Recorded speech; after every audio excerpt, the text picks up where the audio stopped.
to have three speakers, two research students, and a professor. So the two research students will go first with about 20, well, everyone will have about 20 to 25-minute talks. Then we'll wrap it up with another 20 to 25 minutes of Q&A, which will be kind of a panel type. All three speakers will sit up front, and the audience will be able to ask questions to one of the speakers or all of them. So our first presentation for this last session will be Ryan Klidar with Innovative Thinking, the Promise and Peril of Climate Technology Research. So please welcome Ryan.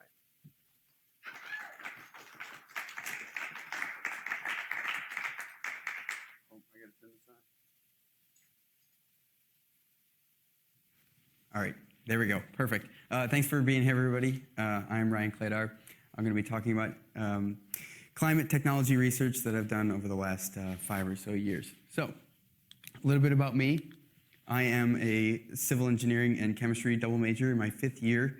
I'm an undergrad, and I was an Ernest F. Hollings Fellow with NOAA for my sophomore and junior year, and then last year I was a Wayland E. Nolan Chemistry Research Fellow in the chemistry department, and I will be graduating in 6 weeks. So I'm super excited about that.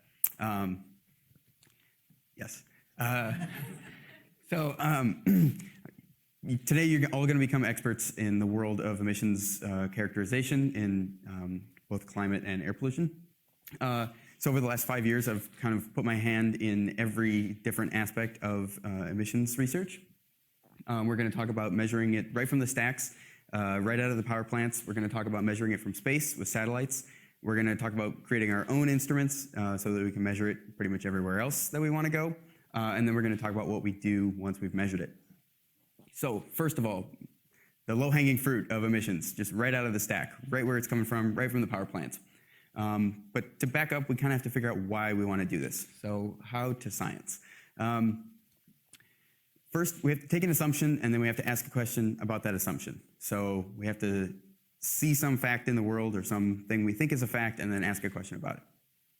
And then we gather the data we think we would need to answer the question that we asked about that fact. Maybe do some math, call some people at JPL, whatever you need to do to get that data into the format you want it, and then we publish our results. So with out of the stack emissions, did I lose anybody with this assumption here that when it's hot out, people turn on their AC? So this is a question that we asked almost 5 years ago, or an assumption we took almost 5 years ago when we asked a pretty simple question. Does when people turn on their AC when it's hot out affect the climate or air quality? Pretty straightforward assumption. I turn on my AC. I think you guys do too. So I don't think we need to mess around with that one. But understanding it if it affects air quality or climate is a little bit more complicated. So we're going to need some data sets. We're going to need hot data. We're going to need to know when it's hot. We're going to need temperature data. And we're going to need to know emissions data that correlates with that. So first of all, we took NAR data, which North American Regional Reanalysis, which is a really cool data set. Basically, people at NOAA take meteorology data and model data and fill in the blanks of pretty much every meteorological variable you could ever want. So in this part of Cincinnati, 1995, what was the temperature 2 meters above the ground? They will give you that. And it's not perfect, but it's pretty good because we can just feed in all the meteorology data that we do have and then update the models and back calculate pretty much every variable that we want. So we have our hot data. We have our temperature data. Excellent. Conveniently enough, too, the EPA has been measuring continuously emissions from stacks in pretty much every power plant in the United States for the past decade or so, some much longer. So we have right out of the stack, they just plug these things on, and it doesn't matter if it's a tiny little diesel generator in somewhere in Indiana or if it's a giant nuclear plant in California somewhere, like the EPA is most likely measuring their emissions, and they give it to you in a wonderful query format. I remember taking the data from this place 5 years ago when they did not have this nice query thing, and you had to do some command line stuff to get it, but now it's all in a beautiful systematic way, so we can just grab the data. You can say, you know, I want CO2 from all the power plants in Indiana, you know, from 2005 to 2010, whatever. It's pretty amazing. So let's look at CO2, everybody's favorite greenhouse gas, probably the most important chemical of the 21st century, CO2. So if we take our temperature data and we take our emissions data and we have the hypothesis that people turn on their AC when it's hot and they use more power, which creates more emissions, we should just see an upward trend in emissions when it's hot out. And we do, woo! So in theory, you should be able to take any temperature set data and any emissions data from any source and be able to correlate them in this way if this relationship holds, which it does. You can see that CO2 trends upward, and this is Indiana. Summer is roughly defined between May and September. You can see it usually dip the other way if you put in winter, but it makes the math a little bit more complicated. And so we see what we want. We did science, and we publish this, and we go present it at conferences, and it's pretty wonderful. So we should be able to then go more confidently with other chemicals. SO2, sulfur dioxide, which is the primary driver of acid rain in the United States, which is, it used to be a major problem, not so much anymore, as we'll see in a little bit, but very important for public health and infrastructure to be able to characterize our SO2 emissions. This mostly comes from coal, burning sulfur, and so we should be able to see that normal relationship that we just saw with CO2. And we do see the normal trending upward, which is what we expect, but we also see a very important trend, which is the year-over-year decrease in SO2 is much more important than any degree-to-degree increase, and it's pretty astounding. I mean, 5-fold drop in as many years, 2007 to 2012, which is pretty remarkable and not something you would expect if you're just going in thinking about the AC and the power plants, and you see this relationship and you're like, okay, what's going on? And we dive deeper down the rabbit hole of all the programs, the acid rain program, the cap and trade programs, the state implementation plans. There's been a lot of research done on reducing SO2 and therefore reducing acid rain in the United States. And so this is the state of acid rain in about 30 years ago. You can see it's pretty horrible in the northeastern United States where all the power plants are, where all the coal country is. And then in about 20 years, we've dramatically reduced our acid rain falling. And this is actually one of the most successful environmental programs in the history of the United States. And it's all because people were monitoring it, and it's all because people understood the chemistry of it, but then also understood the drivers of this acid rain. And so kind of stepping back a moment when we see the success of this program, it's kind of a very not exciting, anxious time for government data, and especially in emissions right now. And so I think this stuff is important, and I hope I can convince you that this kind of stuff is important.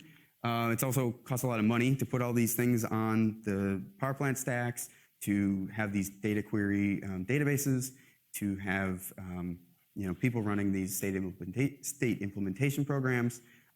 This all costs a lot of money. And the White House budget proposal for the EPA is 33% cuts, with some of the deepest in the fossil fuel and climate monitoring programs. So also 2 weeks ago, the Clean Air Markets Program data, which was that query you saw earlier, was listed in a Guardian article, a guide to the EPA data under threat from the Trump administration. So 5 years ago, Ryan did not expect that these little data queries would become such a hot topic 5 years later. But again, neither here nor there. So now that we've taken the low-hanging fruit of emissions, we've gone right to the stack and said, how much are we putting out? That's easy if you have power plant data and you have SEMS data and you can just ask for it. But it's a lot more difficult if you wanted to characterize the emissions in, say, the Pacific Ocean or China or somewhere where we don't have a point source where we can just stick a monitor. And so that's where we move into more sophisticated kind of remote sensing and different emissions from space and using satellites. So how do we do this? First, we have to get something into space. This is not something I know how to do.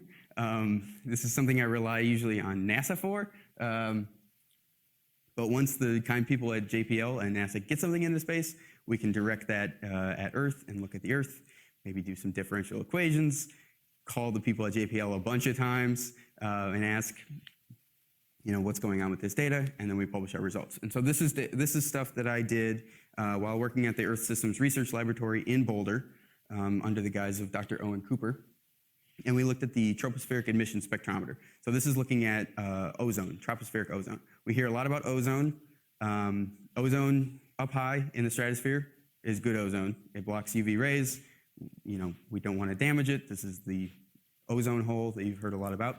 But ozone down in the lower troposphere where we live, not good. Ozone damages crops, it damages buildings, it oxidizes everything it touches.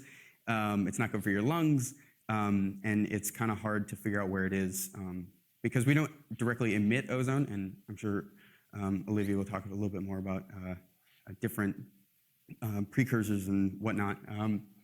But we don't directly emit it, so we emit the things that create ozone, so it's kind of hard to figure out where it is. So JPL puts up this nice satellite, the Aura satellite, which goes over every day. It circles the Earth. So at 2:30, wave up to the Aura satellite. It crosses over Madison at 2:30, now 1:30 p.m. And so thanks JPL for putting that there. That's if you map the raw. That's if you map the raw takings from tests, which I don't really know what's going on here. I don't expect you to either. I see some yellow, I see some blue. It's not really helpful for understanding where the ozone is over time. So we do some spatial averaging, we do some validation with ground measurements, we do some understanding what they do to the data back at JPL before they give it to us, and then we can create maybe a nice time series. If I can get this to...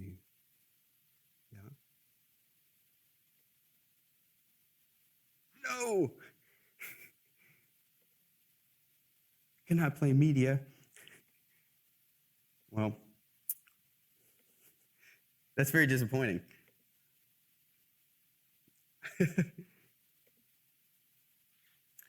AV, can we help me out here? Windows. Maybe that's it. Well, I can talk about it while AV tries to figure out what's going on. But here we actually have a useful global view of what's going on in ozone. So you can see these hot spots and low spots and maybe some movement of ozone. This big plume you're seeing, not going to go? Not without installing. All right, that's okay. I can talk about it now. You can see this big plume off of South America. This is biomass burning. When we burn things in the Amazon rainforest, we get all these secondary organic aerosols and VOCs and things that end up creating ozone. And then you get sub-Saharan Africa, you get similar stuff, and then in the Cape you get similar stuff. Off of China, you can see these big plumes over here, and off of the eastern coast of the United States. And if this had gone to the time series, you would actually see the northern hemisphere breathe ozone. So during the winter it goes down, and then during the summer, during the ozone season, it goes up, and you can kind of just see these pulses of ozone, and then same thing in the reverse in the southern hemisphere. So really cool tool.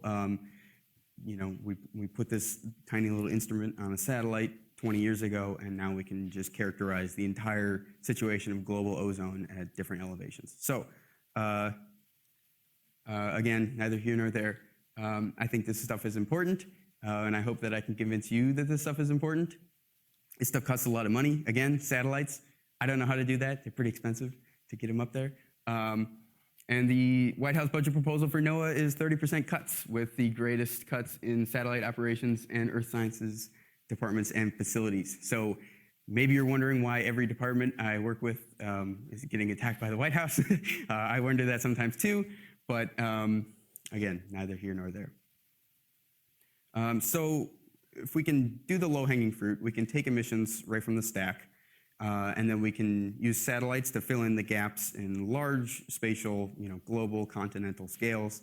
But what if we want to measure emissions down the street or inside our house, or block to block, minute to minute, kind of super high resolution, both spatially and temporally? What do we do? You could buy instruments that do this kind of thing, or you could try to subvert the industry and create your own, which after I came back from Boulder, I went to the very new Professor Tim Bertram over in the chemistry building, his lab, and we decided to try to build our own instruments.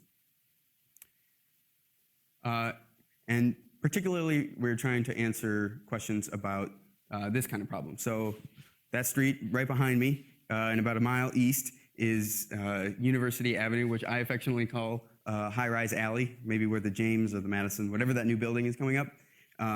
It's kind of just sheer walls all the way down. And if you've ever been on this street during rush hour, there's thousands of cars. And that means thousands of tailpipes and thousands of pounds of emissions every day. And they kind of get trapped in between these buildings, and they kind of just sit there and mix with each other. And these are high pedestrian zones, and there's construction going on. And it's just, as far as air pollution goes, not the most ideal place to be. This is why living in places like Beijing lower your life expectancy, is because you just get all these particulates and secondary organic aerosols, and they're just not good for you. So we want to be able to go to these block by block, minute by minute rush hour, and be able to characterize what's going on. And so, let's see. So we decided to build our own instrument. This is what's called an optical particle counter. We were interested in measuring little particles, the really bad kind that go right down into your lungs. They're in that sweet spot of not getting stuck anywhere on the way down, but also you can't really see them.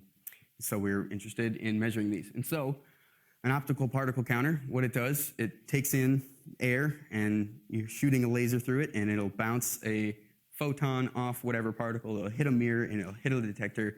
And I made a little animation. So we got our little particle, and he's floating around, but he's going to fly through. He's going to bounce a photon off the mirror and right into the detector. And so if you have this little device, you can go out into the world and just sample the air, and then every particle that hits, that bounces a photon, you get a blip, which is this.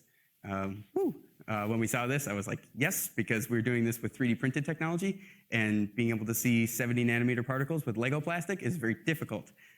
This is actually a piece of dust. This is larger. That's why the peak is so nice and beautiful. But let's see if I have, yeah, this is our wonderful, glamorous setup of the 3D printed OPC. And we actually eventually switched to a material that was not needed to be covered in silicone to be airtight. So it doesn't look so nasty, but so you have your laser coming in, you have your air coming in, and then you have your mirror, and then you have your detector down here, and then a bunch of back-end electronics.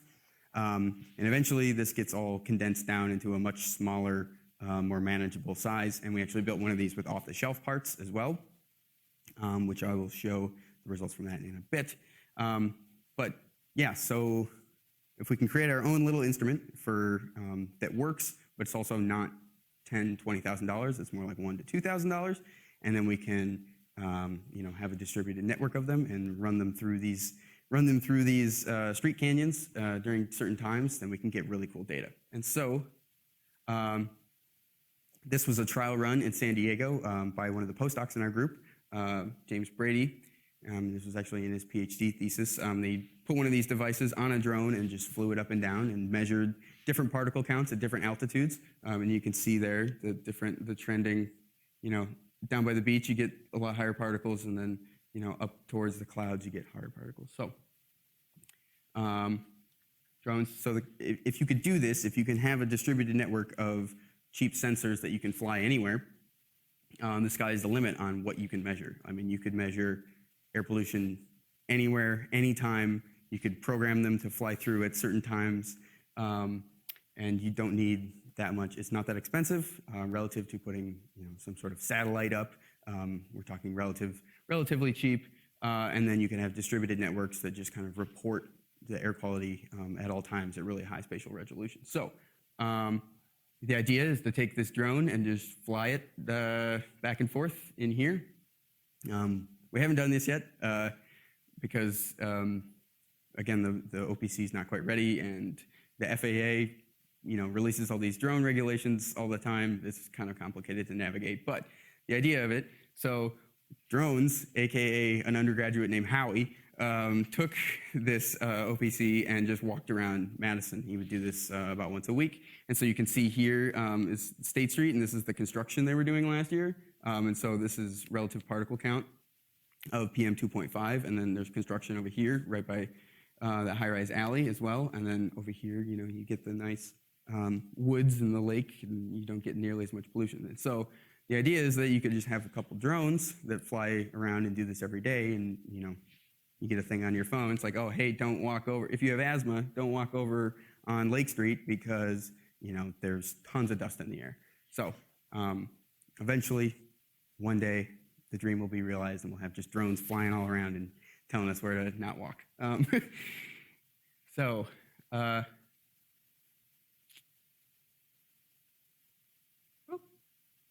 There we go. Okay, so now that we've measured things, now we've figured out how to measure things, what to measure, how to characterize it, why it's important, we kind of have to decide what to do with that.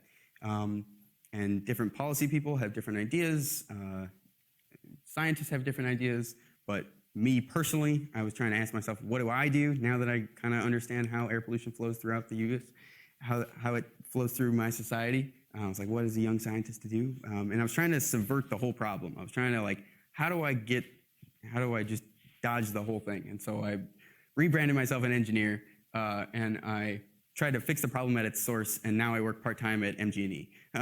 So I took a job with the emitters to understand how we can just get rid of the emission at its source, and it makes the whole measurement problem a lot easier. So now I manage the electric vehicle charging network, I do home energy and efficiency programs, and I help build renewable energy with Madison Gas and Electric. They just announced a new wind farm that's going to be massive, and it's going to power like 50,000 homes without any emissions. And so this is pretty exciting. This will be a cool project for Madison. And if you look at a wind farm, it's kind of a measurement scientist dream. Like you look at that thing and you can't even figure out where the emissions come out.